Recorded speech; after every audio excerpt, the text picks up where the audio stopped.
Alors, nous sommes avec Mme Danielle, la deuxième enseignante de maternelle 4 ans. Donc, Mme Danielle, veux-tu nous parler un peu de l'expérience par rapport à la classe extérieure?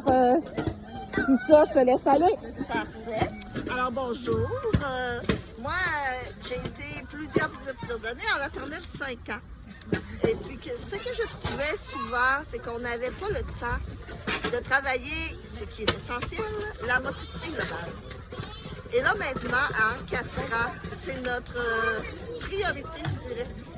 Nos élèves sont à tous les jours dehors, on les fait faire des activités qui travaillent beaucoup la motricité. Et ce qui est étrange pour certains, mais c'est qu'on pensait qu'il arriverait, c'est que leur motricité fine se développe énormément. Parce que de la motricité fine, on en fait vraiment très peu au niveau de l'écriture, du coloriage et tout ça. Et puis, le seul moment... Le seul moment où on en fait ses enfants, c'est quand c'est la fin de l'année, on fait du coloriage. Et d'une fois à l'autre, on voit une énorme différence au niveau de la motricité et du contrôle du crayon. Ce qui est merveilleux parce que c'est ce qu'on croit, mais c'est vraiment. Puis après avoir discuté avec l'ERGO qui est venue la semaine dernière observer les enfants, elle les trouvait vraiment excellents pour des maternelles 4 ans. Puis on a fait des parcours extérieurs avec elle, puis elle a dit vraiment, ça paraît énormément et ça devrait être ça, la maternelle 4 ans. Wow! Parfait. Puis, par rapport aux enfants, est-ce que tu remarques quelque chose d'autre par rapport à leur motivation, leur côté social, engagement, persévérance, travail d'équipe, les compétences du 21e siècle? Oui. Ben, vraiment, on remarque une grande collaboration. Surtout qu'on travaille beaucoup ensemble à faire des choses. Puis, les enfants s'entraident au niveau du rangement. C'est toujours dans nos priorités quand on a terminé de jouer le rangement. Tout le monde est toujours volontaire pour aider au rangement. Quand on fait des activités, on a des élèves, des fois, qui se démarquent un petit peu moins à certains niveaux. Mais quand c'est le temps de travailler pour lever des choses, transporter, ils sont toujours volontaires, ils sont toujours motivés. Fait qu'on réussit à trouver les forces de chacun dans ces activités-là. Dans des contextes réels aussi, hein? C'est ça, c'est pas des choses inventées, là, c'est vraiment là. Comme on voit ce matin, des aînés qui travaillent, qui rangent, tout le monde est impliqué. Ben, c'est super. Fait que, ben, merci, Madame Danielle. Alors, je suis avec Linda, la sœur numéro 3, donc, qui a eu l'idée de la classe extérieure. Peux-tu nous parler pourquoi ça a commencé, cette idée-là, puis qu'est-ce que tu peux nous en dire à propos de ça? Oui, ben moi, dans le fond, j'enseigne depuis 33 ans, puis depuis le début de ma carrière, un peu comme chaque professeur, je visualisais ma classe idéale. Puis ça a parti d'un rêve. C'est sûr que Thérèse et José m'ont influencé beaucoup parce qu'ils me parlaient des bienfaits d'enseigner à l'extérieur. Et je parlais de ça avec ma collègue de travail, ma direction. Puis finalement, en l'espace d'un mois, tout s'est créé. La communauté s'est investie. On a fait une corvée de village. C'était beau de voir des enfants, des grands-parents, des adultes. Puis on a aujourd'hui, en tout cas, je considère que j'ai ma classe idéale, ma classe de rêve. Puis ça me permet aussi, en rapport avec le programme, d'y aller vraiment avec les enfants. Si les enfants s'engagent, comme ce matin, il y avait de la neige, bien là, ils ont pelleté parce qu'ils avaient besoin de se faire un petit chemin. Attends. OK, je suis avec Mme Édith qui accompagne les deux groupes de maternelle 4 ans ici. Donc, tu veux-tu nous parler de ce qui se passe un peu depuis le début de l'année? Comment tu trouves ça? Qu'est-ce que tu remarques de différent par rapport à l'intérieur? Qu'est-ce qui est agréable avec les jeunes, c'est qu'ils s'adaptent beaucoup à la température aussi. Comme ce matin, c'est plus froid. Ils viennent nous dire leurs besoins. Fait que beaucoup avaient des froids aux mains. On s'adapte au fur et à mesure. Il faut vraiment se revirer rapidement sur un dissous. Puis surtout, la structure, c'est différent. Mais il faut être ordonné pour pouvoir, bien comme les toilettes, les collations, il faut vraiment être très bien ordonné. C'est très plaisant. Parfait. Puis est-ce que tu remarques des bienfaits chez les enfants, mettons, depuis qu'ils sortent plus dehors? Ben moi, ce que je remarque, c'est la créativité.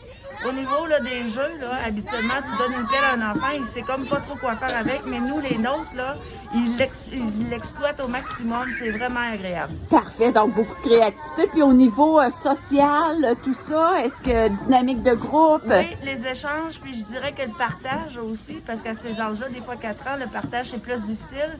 Puis au niveau social, salut mon beau Enrico, au niveau social, ça se fait de plus. En tout cas, je trouve que les jeunes y interagissent beaucoup ensemble. Parfait, merci. Donc, alors bonjour, comment ça va aujourd'hui? Bien. Puis est-ce que tu peux me dire ce que tu as fait ce matin dans la classe extérieure? Qu'est-ce que tu as fait? On fait des activités. Des activités? Hey, puis est-ce que tu sais c'est qui l'a construit, cette belle classe extérieure-là? C'est qui a fait ça? Les profs. Les profs? Puis ont-tu eu de l'aide? Qui les a aidés? Daniel et Edith. OK. Puis est-ce qu'il y a des papas qui sont venus aider aussi? Oui. Puis est-ce qu'il y a des enfants qui sont venus aider?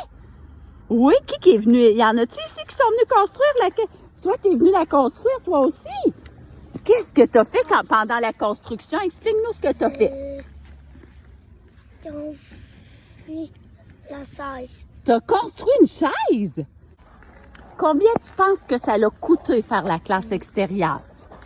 7 $? Ouais, parfait. Toi, combien tu penses que ça l'a coûté faire la classe? Lui, il dit 7 $. Toi? 5 5 $? Combien ça l'a coûté faire la classe extérieure? 12 $? Alors, les filles du cours d'éco-éducation, si vous voulez construire une classe extérieure, vous voyez que c'est vraiment pas cher. Là. Ça varie entre 5 et 12 $.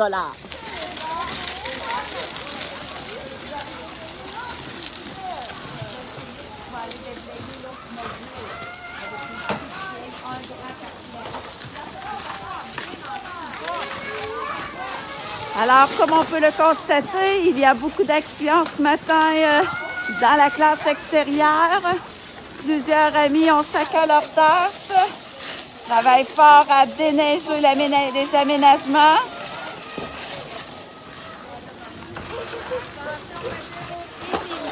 Et Elena qui vont vous expliquer un petit peu ce bateau sert à quoi. À faire du jardinage.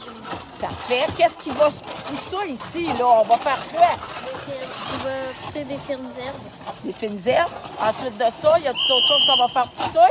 Dans un autre bac, il y aura des carottes et des patates. Parfait. Merci beaucoup, les filles. Donc, un beau bac.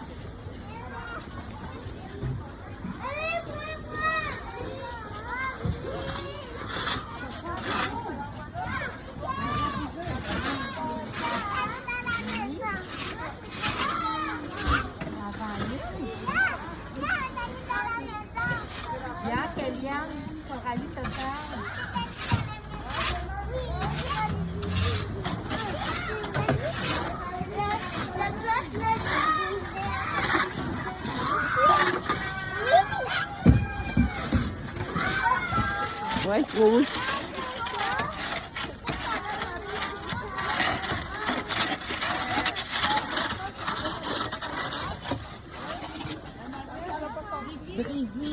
Ça matin? Ouais.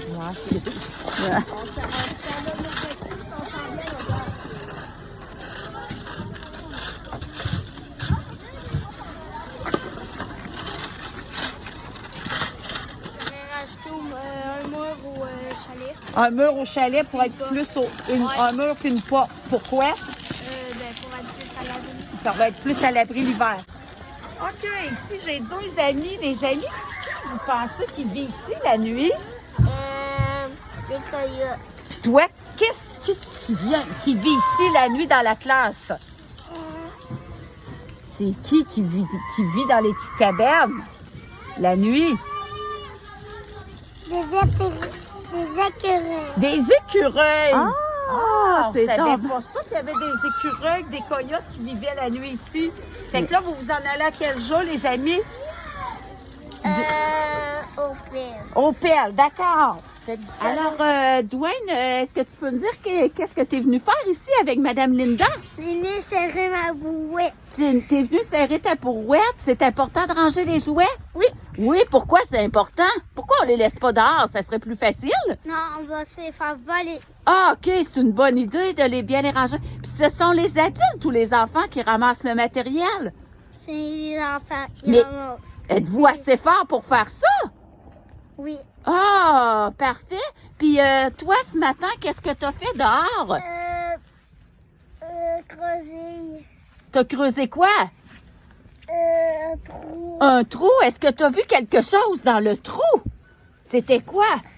Un fourmi. T'as vu une fourmi? Oui. Ah, fait que là, ton trou, il va-tu l'aider à quelque chose, la fourmi? Ouais, elle va faire quoi dans ton trou? Je sais pas. OK, parfait. Puis toi, là, est-ce que quand il pleut dehors, là, puis c'est l'été, est-ce que tu peux venir dans la classe extérieure, pareil, même s'il pleut? Oui. Est-ce que tu as des vêtements spéciaux à l'école pour ça? Oui. C'est quoi que t'as comme vêtements? Des habits bio. Ah, t'as des habits bleus? Puis pour protéger tes pieds de la pluie, est-ce que tu as quelque chose de particulier à l'école? Des balles noires. Ah, des bottes noires. Tous les amis ont ça? Ouais. Puis qui a acheté ça? Qui a payé tous ces belles habits-là? Linda. Ah, c'est Madame Linda. Est-ce qu'elle est riche, Madame Linda? Oui. Ah, OK. Mais c'est pas Madame Linda. C'est-tu des gens gentils qui ont donné des sous, peut-être? Oui. Ah, ben merci. Mamie, est-ce que c'est agréable de manger dehors? Ouais, on profite du beau soleil. C'est l'hiver. Même si c'est l'hiver, on peut manger dehors, Logan? Oui. Oui. Ouais. Les amis ont des bonnes collations. Qu'est-ce que tu manges, mon beau Gabriel? Un orange. Un orange. Puis toi, Sophia? Une pomme. Aimez-vous ça manger dehors? Oui. Oui.